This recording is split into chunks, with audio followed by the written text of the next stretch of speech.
Busy time রান্না করছি, যার জন্য এইভাবে ভিডিওটা করতে বাধ্য হচ্ছি, কিন্তু কথাটা মাথায় এলো বলে নেওয়া দরকার।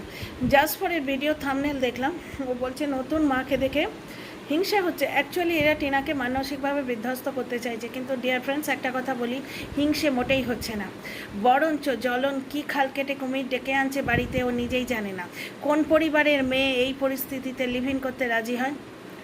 লোকটার ডিভোর্স এখনও হয়নি, সে সোশ্যাল স্ট্যাটাস পাবে না, তাকে সোসাইটিতে ইন্ট্রোডিউস করতে পারবে না, এবং আমি ড্যাম শিওর ডিয়ার ফ্রেন্ডস, ও একবার বলেছিল গ্রামের লোকেরা বাড়িতে এসছে বলেছিল।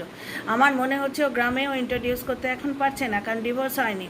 তো এই পরিস্থিতিতে কারুর বাড়িতে উইদাউট এনি সোশ্যাল স্ট্যাটাস, কোনো সামাজিক পজিশান ছাড়াই মেয়েকে তুলে দিয়েছে। কোন পরিবারের মেয়ে দেবে? সেই মেয়েটি কি খুব ভালো মেয়ে হবে? আমার মনে হচ্ছে না।